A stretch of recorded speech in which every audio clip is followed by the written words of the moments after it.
That's the bottom line, man. 3 go in, 1 come out, man. That's the way it is.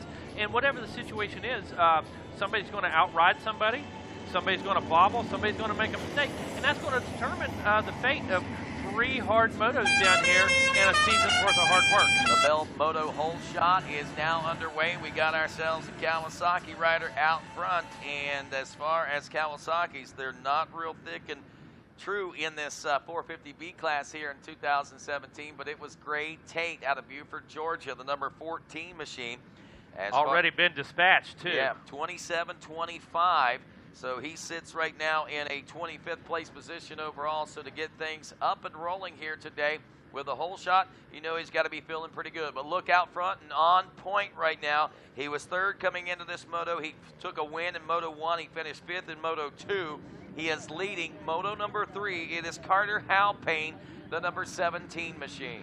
And you know, we've seen Carter many times over the years. We know that he's not affected by situations like this. We know he's seen this, been here, done that before. And when we take a look at what's happening out there on the track, he's kind of already establishing a bit of a lead, trying to take advantage of clear track and clear vision. And my goodness, looks pretty focused here in these early stages. Carter Halpayne has been a name that has rolled off the tongues of all the announcers over his illustrious amateur career. And here today, we may be calling him champion at the end of this next 20 minutes of racing as the 450B class just gets started here at Loretta Lynn's, dropping into the heart of this race course. He is all by himself. Carter Halpayne, look at the gap that he has already amassed over that 2nd place Suzuki ride, the 44, Brock Pappy. Now let's start doing math. 3-1-2, that scores 6 points for Brock Pappy. So in reality, Pappy is in position still to take the national championship back there in the number 2 spot. Carter Halpayne's 1-5-1, scores him 7, so he's at the mercy of everyone behind him and Brock Pappy at this point. If Brock Pappy drops back a spot, then all of a sudden it becomes Carter Halpayne's championship. So right now, Pappy has got things dialed in. He does not need to push the envelope other than to stay in his position. He's got Zach Redding all over him right now. On board that number 92 Husqvarna. Redding coming into this one with a 17-12 as Pappy tries to shake the 92. Marco Cannella, the 46 machine. He's going 4.26. He's another rider that's in this one for the national title. A 4.24 right now would score him 3rd place overall. That's just 1 lap down right now in the history books. That's 3 riders that are vying for this national championship. And I think really, to be honest with you, unless Brock Pappy can get up and make this 5-second gap up between he and Halpayne, if Redding doesn't get around him, I believe Cannella is going to be coming on hard and strong here in just a few moments. And the saving grace for Carter Halpayne may come in the way of the 46 of Marco Cannella. But that's what Marco Cannella has to do to win the championship too. He has to get around Redding. He has to get around Brock Pappy. Then he has to get around Carter Halpayne to win that national championship. So you know the 46, man on a mission right now, head down and charging.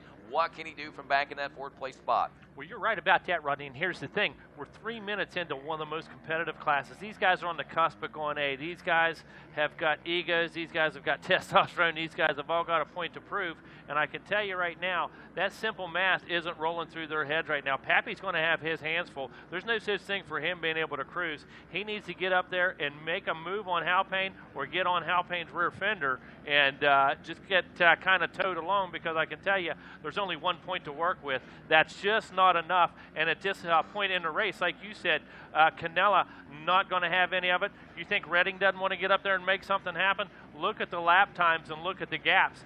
Just not that much. Look at Cannella, almost over a full second quicker than Pappy. Cannella's charging right now. And he's 1.4 seconds back. This next lap is going to get very interesting as Carson Brown appears to be the rider on the move right now on board the 91. He also pops up a 2-minute .3. He's 2 seconds behind Cannella now as he moves up to 4th. Zach Redding, the 92, dropping off to 5th. Then we got Slossler in 6th. Austin Watling is 7th. 8th is Gray Tate, your early leader. Dalton Leslie in 9th, and Christopher Venditti rounds out your top 10 here after 2 laps of racing. Quickly, 11 through 20, Hayden Humphrey, Austin Kozad in 12th. Brian Begin is 13th. Sean Fromla is 14th. Dustin McManus in 15th. Trey Fager 16th. Trent Rickert in 17th. Tommy Maxey, the 66, in 18th. Ezra Hastings in 19th. and Perry Warren, the 33, rounding out the top 20. A real quick, interesting story about Tommy Maxey. Last time Tommy Maxey, and I know that name so well, but the last time we saw Tommy Maxey here at Loretta Lynn's was back in 2013. He had a pretty bad injury and actually left the world of motocross for a few years. This past fall and winter, a buddy of him talked him into getting the bike, and they started riding together and just started doing general rides around the house and around where they live. And one of the guys says, "Hey, let's go over to so-and-so and let's go race." Well, they decided to go over and race, and it just so happened to be an area qualifier. Tommy looks at his dad and says, "Dad, you want to try to qualify?" And he says, "Yeah, why not? We're here. Might as well give it a shot." So they went ahead. They paid their money. They qualified. They didn't do so well. Didn't do very well at all. They go back, though, to the actual regional qualifier. Things go very well for him there. Not doing so well here today in the top 20 of this 450B class, but, you know, he's had a rough week, but at the same time, just happy to be back. Awesome story. Yeah, it most certainly I can tell you. Yeah. Hey, Brad Jones let me in on an interesting fact the other night. Didn't know. I remember from back in the day watching ABC Wild World of Sports. Downhill skiing was a big deal. You were a man. Yep. You were a big deal, man, if you were a champ in downhill skiing. And the Mayer brothers were extremely huge. Found out that I believe Phil Mayer raced this week in the plus 60 class here. Always loved motocross. Said it was the closest thing to training that really would give him the chatter and the feel of skiing. You know, mountain bikes didn't do it for him. And all these years later, said they didn't buy bikes till they were 18 because their mom wouldn't let them. And all these years later, they said, you know what, we're going to go try to make it to Loretta's. And I believe it was Phil or one of them made it in the plus 60 class. Wow, that's pretty awesome. So cool. That is so cool. As we're watching Brock Pappy right now, that number 44 machine, the rider, in command of the championship, at least for the moment. As we said, a 3-1-2 as they checked in with 3 laps complete. Carter Halpane still doing everything he can up front with a 1-5-1 scenario unfolding for him right now. 2.8 seconds back to Marco Cannella. This is where the championship, the battle for the championship title is between these top 3 riders. Again, if Cannella gets around Pappy, then all of a sudden Halpane becomes your champion, and then Cannella's got to get around Halpane to grab that national championship. So we got a really good scenario shaping up right now, and we got Carson Brown out to make some waves out there. He wants to make a statement out there. Carson Brown finished 2nd in Moto 1, 42nd in Moto 2. Not sure if he didn't start, DNF'd, or whatever the case may be. It puts him in 22nd place overall, but it also takes him out of a position to be a contender for this national title coming into that first moto with a 2. You know he would have been a contender with these guys, so seeing him here in this 4th place position in this 3rd and final moto, no surprise at all, I don't think, for anyone at this point. No, a guy known to charge, guy known to give 110%, and like you said, no surprises there. None whatsoever. Pappy now 7.6 seconds back. He's got 2.3 seconds cushion there between he and the 46 of Cannella. Carson Brown, a 2.4 second gap back behind Cannella, and then Hunter Schlosser about 13 seconds back in 5th. So those front 4 are finding a comfort zone where they'll be able to battle together. So the show that we get to see amongst Halpane, Pappy, and Cannella could be a pretty exciting one by the time the checkers fly in this one. We're approaching the halfway point, just past the 8.5-minute mark now here in Moto 3 of this 450B class. We got a title separated by 2.3 seconds right now, dude. Yes, we got a title separated by 2.3 seconds and half a moto to go. Wow, that is saying a whole lot, and a lot of things can happen over the course of a 10-minute period, and we still have actually about 11 minutes that we'll be working with here because we're just now hitting the 9-minute mark. Yeah, this one going 20 minutes, and I can tell you right now, when you move into these stages, this last moto, Rodney, the arm pump setting in to guys that never get arm pump. Okay, the breathing's getting heavy for guys that never breathe hard. This is a whole different situation than they're used to on a weekly basis, even in the regionals and areas. And when it comes down to crunch time right here, you've got a deep track, you've got a deep stack of competition, and go ahead and tell us what's happening, dude. I'll tell you, you've got crunch time coming down right now. Right. It looks like on Brock Pappy as Cannella is now starting to reel in the 44 machine as we near the completion of lap number 5 now into the final turn. Here comes the 44 machine, and there you see quickly only a handful of bike lengths behind is Canella. The gap a lap ago, 2.3 seconds. As we check it now, 1.4 is almost an entire second made up. A 158.6 for Hal Payne, a 159.095 for Brock Pappy, and a 158.1 there for Marco Canella. So Canella and Hal Payne both running in the 158 range, and actually not far off the pace of the fastest lap that Hal Payne set on lap 4, the 157.987. Right now, Canella is only about 0.2 of a second off that fastest lap pace, and he's running back in the number 3 spot. I'm telling you, this thing's far from over, and it's going to get dramatic here. This is going to look like ABC Thursday night, man. I could tell you, it's going to be a drama by the time this thing's over. Hey, speaking of which, down through the GoPro 10 Commandments, I think the drama is starting to build as we go into what better place to see this all start to unfold than back through Storyland now as these riders launch their bikes over that through that technical section of racetrack.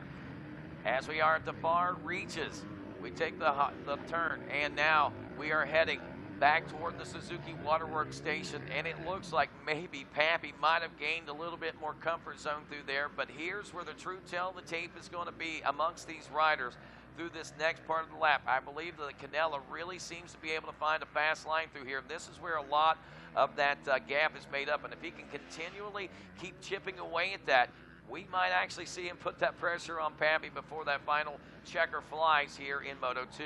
It's amazing. These 4 turns you're talking about right here, this section of the track, from the end of the beach back over here to the finish line, it's amazing how different the lines are and how effective the good line really is and how costly the bad line is. Right. It's exactly. true. It's amazing that you picked up on that quick with these 2 guys. Yeah, and it's something that became very evident. And now this time around, he did make up the time that he had lost out there, but Brock Pappy also finding a pretty good flow through that section of racetrack, and that gap is now 1.6 seconds. So even though it didn't look like it tightened up or stayed about the same, it's right there, right where it was a lap ago. They're turning nearly identical lap times, just over the 2-minute mark. Right now behind them, just about 2.5 seconds, still in that 2-minute mark as well as Carson Brown. So Carter Hal Payne showing up front with a 8.5 second lead that maybe he should have been the rider in the running for the championship, but one bad moto taking him completely out of it, that 42nd place position. A heartbreaker there for him. So it all comes down between Pappy and Canella now as we roll through now lap number 7 and working on 13 minutes. You know, we're not talking about a medal position here, but take a look at that number 98 machine, Hunter Schlosser. Consistent all week, plugging along, man. Top 5 here in the Moto puts him in position for a top 5 for the week. And, man, a lot of bragging rights for that. And, you know, that guy just quietly out there getting it done. And had it not been for a 16 in that first Moto, this guy's up there fighting with Pappy and them for the overall. He most certainly is. Watling, so great job for him. Yeah, Austin Watling, the 42, is running in 6th place, looking at the same scenario. He finished 15th in Moto 1, went 3 and running 6th now for 4th overall. Hunter Schlosser's looking at 16.45 for a 5th place overall. Just tells you how tough it is here at Loretta's, man. Just tells you how each little mistake adds up and just compounds itself. It most certainly does. And right now, watching, and is this, no, that is, looks like some lap traffic that is coming into play into this one. So Pappy actually get a little bit of breathing room, I think, there for a few moments. Let's see if he can still hang on to it. I don't think it's going to happen. This Canella has now once again reeled him back in. I thought that they had a lapped rider in between him for a second, but it must have been only for a second when I looked out there a few moments ago. The gap back down to 1.4 seconds. They are now 9.6 seconds behind Hal Payne. Oh, big mistake. Big mistake. Was that Pappy stuck it in there in the inside line? Yes, he Front did. Wheels. Oh, contact. Oh, I'm not sure about that. Man, I tell you, he's just trying to hang on to his position as these guys fight and battle. Look at this. Around the outside, another move being made. It's heating up right now. A burner about to happen, Rodney. Brock Pappy under all kinds of pressure. How quickly can he collect himself to maintain that number 2 position? He and Canella coming together just, again, look at this. Man, that's a tough break for him, and that's slowing the momentum down for both he and Brown, and that's going to open up the door, I think, for other riders to start making up the ground out there. Carson Brown, I think, is right there with him now, the 91 machine. So we've got a three-way battle, second, third, and fourth, shaping up for second place in this moto. Two huge mistakes from Pappy in the corners there. Did the same thing, stuck that front end. I don't know if there's something wrong with that front brake or not, but he really cost himself and Canella. And now, like you said, Brown right up in the mix. Now all of a sudden, Canella. Canella, brand new game right now. Yeah, Canella has actually gotten around, or is feeling the pressure from Brown right now. So I'm not sure if Brown's going to make that pass on him just yet. But man, this the face of this race has changed so much now. And again, here's the scenario: if Brown gets up and around Canella, and he can get around Pappy, which he seems to be showing the speeds to be able to achieve something like that right now, especially with the mistakes that Pappy is making right now. It is this championship still up in the air for grabs, and Carson Brown could be the deciding factor in this one. If he gets around Pappy, that will then again give Carter Halpayne that 1 point that he needs to take over the national championship. So Halpayne at the mercy right now. Oh, of that guy. Carson Brown. Man, who goes down himself. So tough break for him. There is, so Pappy is no longer under that pressure. Canella is no longer under that pressure. And there is Pappy now around the Yamaha mechanics area in the Moto Forest. As we roll through those first few turns here on lap number 9. Wow, things changed a lot there. When Brown got around Canella, the gap went back to almost 4 seconds, and Brock Pappy got a big break with the mistake of the 91 machine coming into play there. Man, you talk about a break. That's exactly what it was, and we talk about those things happening time and time again. Heartbreak for Carson Brown as he saw a near 30-second cushion fall to the wayside, and now he has dropped to, wow, at least 9th place position. He has not checked in for this 8th lap complete in this 450B class. Heartbreaker for him for sure, but a big break for Brock Pappy for sure, because he was the rider that was coming to push. He also got between he and Canella, which gave Pappy that breathing room that he needed. So, wow, I think that Brock Pappy, if he's able to hang on to this championship, owes the 91 of Carson Brown a big, big thank you for coming in and playing in that in their recess there. I can tell you, man, unbelievable story unfolding right here.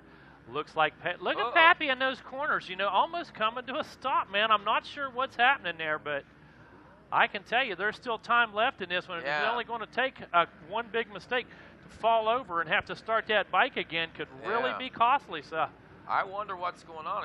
Is it right? I was trying to look at the front tire to see if maybe the front tire may be going flat or something, but got to be. I mean, there's got to be something that's consistently happening in a lot of those turns out there. So you have to think that there's something maybe going wrong. Maybe Brock Pappy's just that out of rhythm right now. I'm not sure. Maybe the weight of the championship, all the pressure and everything coming down to this Saturday might be playing a little heavier in his mind than we think. And there's the heartbreak kid right there. There's the heartbreak. He was trying to deal out the heartbreak out there, but unfortunately he gets his own heart broken with the mechanical issue there. So, wow, Carson Brown, don't go anywhere with your head hanging down at all, my friend. No, man. As a matter of fact, had his head held high right there, pushing that bike off the track like a man. Yep. Absolutely, man. Pushing that bike off the track like a man right there. Knows what he's capable of, knows what happened. And a couple other bikes getting pushed off as well. So, rough one here this morning, Rodney, getting started. Taking a few bikes out here in every moto. Well, let's take a look now as we are, I think, either getting ready to see the white flag is out, so we're going to be seeing checker flag coming out this next time around. Real quick, Halpayne, Pappy, Canella, keeping an eye on Pappy to make sure Canella don't open or close that gap up, and I think that's exactly what he's trying to do right now. Let's check in. 1.9 seconds back. Schlosser was 4th, Watling in 5th, Hayden Humphrey in 6th, Tommy Maxey all the way up to 7th, Zach Redding in 8th, 9th, Ezra Hastings 10th place, Sean Fromlin. And wow, Tommy Maxey up to 7th place position. When we talked about him, he was like 18th or 19th place spot. Kid coming out here and really making a name and making the grade. Just for somebody that hasn't been riding, he hasn't been training. He works about 50 hours a week. He is a high steel worker, a steel worker, part of the steel union, the union steel workers, and he works on high steel. He works on steel, period, and that's saying a lot for this young man to work 50-some hours a week and still come out here and perform. He's on vacation right now, my friends. That's exactly what he's doing on that 66 machine. And we do not have a vacation, but we do have a new champion and a new winner. Carter Halpayne will take the win here as he wraps up lap number 10. 8 seconds back is Brock Pappy. 1.6 seconds back was the saving grace for Carter Halpayne that never came true, as Brock Pappy will go 3-1-2 to capture the national championship. He'll take silver in the Moto, but gold and the number 1 plate as far as the championship is concerned. Canella will take the number 3 spot. As we take a look at the overall, it will be Pappy with a 3-1-2. In first, Carter Halpayne 1-5-1 with second overall. Marco Canella 4-2-3 with third overall. Watling 15-3-5 will score him fourth overall. Hunter Schlosser 16-4-4 will actually be a fifth place overall for him. But your Moto medal winners will be Halpayne in first with the gold, Pappy in second with the silver, and Canella in third with the bronze. And we get set to head down to the podium where we will congratulate our newest champion here in just a few moments at the Race Tech Podium with Jason Wygant. Kevin Kelly.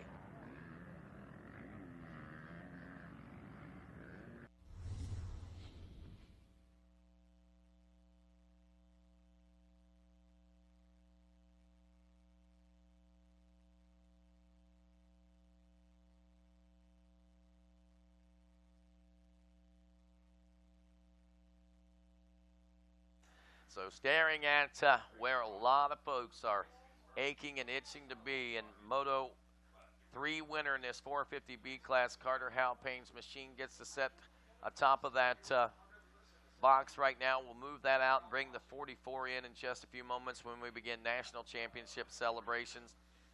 Again, Brock Pappy 3-1-2, your 450B AMA Amateur National Motocross Champion.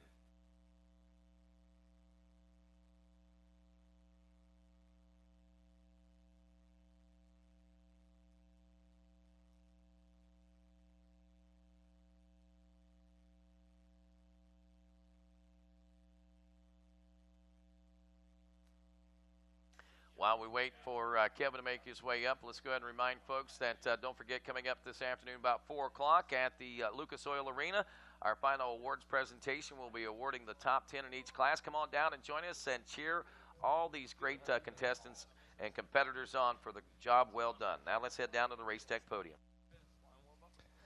Hey, we are down here on the podium, and I've got our Bell Helmets Whole Shot Award winner, 6'8", Gray Tate. Gray, great job out there. Tell me about your start. Well, I had 25th gate pick, and I was about 5 left to the box, and I just did what Matt Walker told me to do from when we were training like a long time back in the day. He tested with Pro Circuit, and he told me exactly how to start, and so I just put that down out there and pulled the whole shot. Who would you like to thank, Gray? I want to thank my mom and dad for sure, the Lord Jesus Christ for keeping me safe out there, Rob at Real Deal, JGR, Pro Circuit, Dunlop, Drink Dock, FXR, Strideline Socks, One Prime New York City. Anybody else I forgot, thank you. Let's hear it for Gray Tate. He grabs that Bell Helmets Whole Shot Award. Nice work, Gray. We're going to pull up our third place finisher if he's in the house. Marco Canella, you want to slide up here? Marco Canella, come on over here. Somebody want to spread the word? Come see us here, please. There he is. The championship was kind of floating around here and there. Marco Canella and Brock Pappy were kind of sorting it out on the racetrack. Come on over. Let's hear it from Marco Canella, third place finisher. Wrap that around your head. Hey, man, you and Brock Pappy were having a nice little battle out there. Good fun out there racing? Yeah, for sure. I mean, I got off to a good start. We put the MX-11 on, and I ripped right up there. I think I was third or fourth right off the start on my 250, so I was hyped. I haven't got to start like that all week. And then I just kind of tried to push forward the first couple laps, made some passes into third there. and Brock was in front of me, and he rode really good. I mean, shout out to him, and I just wanted to get him so bad. I was pushing so hard at the end there, and but it was a good race. I'm stoked to finish off the week on the box, and we'll come out swinging next year. Congratulations. Who do you want to thank, Marco? I'd like to thank my mom and dad, my little brother Logan, Justin, whole Crown family. They have been helping me out so much. OTSFF Yamaha for building me that sweet race bike. Steve Sims Racing, MCR Suspension, Scott Goggles, FMF, Fox. It's keeping me fresh all week. Scott Goggles, Moto Park, the whole MPA crew. Thank you guys so much. Really appreciate it. Let's hear it again for Marco Canella, your third place finisher. I'm going to go ahead and drag up our Moto winner if number 17, Mr. Carter Halpane, wants to come on up here. Let's hear it for Carter Halpane, the Moto winner. First place finish, even without that ginormous head of hair you normally run, man. Tell me about it. Great job, Carter. Yeah, you know, had a tough moto, fifth moto, but this one just knew what I had to do, just execute the start, and just put a solid few laps in and then ride smart from there. You didn't feel like hucking that big jump in the middle of the track? Oh, no, I knew that was done for after that 250 moto. Yeah, that was fun to watch. Glad you're all right. Who do you want to thank, Carter? Yeah, you know, the whole EBR Performance crew, they've done an outstanding job just keeping me up and keeping me going after anything. And the whole Altos Motorsports team, everybody with the bikes over there, Nitro Lubricants, Renegade Fuels, ODI Bars, Dunlop, Bell, 100%, Ethica, Thor, my mom and dad, my mechanic Corey, my friend Aaron here, my brother back home, my Nana, MTF just for helping me grind out everything through the week, and Yamaha for these amazing bikes. I wouldn't be here without any of those guys, so thanks for everyone out there. All right, let's hear it for the number 17. Smile for the camera. The number 17 up. Carter Halpane gets that moto win. And now we are going to clean house and roll up our second place in the moto along with our champion here very shortly. If you want to bring on up the number 44, Brock Pappy, wheel that machine right on up here.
All right, we're going to shift gears and hand off the shield to you. First things first, your second place in the moto, but he is your national champion. Let's hear for the number 44. Brock, I'm going to hand you this as well. You're going to grab second in the moto, Brock Pappy on the number 44 machine, and the last piece of hardware you want to get your hands on is held by that man right there. We're going to bring up the AMAs. Kip Bigelow, hand him that number 1 plate. Folks, that is your champion. Throw it up high, Brock Pappy. Brock, a lot going on in that race. The championship in the balance the whole time. You did exactly what you had to do. Take me through your moto.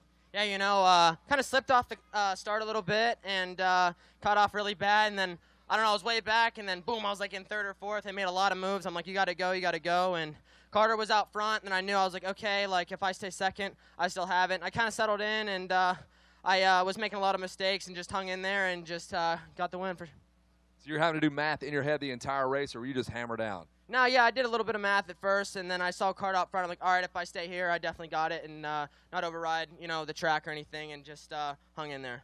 5 hats on this motorcycle, so a lot of folks helping you out here. Who do you want to thank? I want to thank Bar X for killing it over there. Other side. Bar X, Suzuki, Chaparral, Fly, 100%, Monster Army, Dunlop, Forget Me Off, the best tires out there, got to have them on. PR2 for the best suspension, CD, EVS, 100%, Carb Sport, Mad Mike Jones for training me. He's very good, and if it wasn't for him, I wouldn't be here. My mom and dad, Big Papa, 2X Promotions, my mechanic Blaine, manager Larry Brooks, mom, dad, family, girlfriend, all friends, and my sister, and everybody that helps me out. Thank you so much.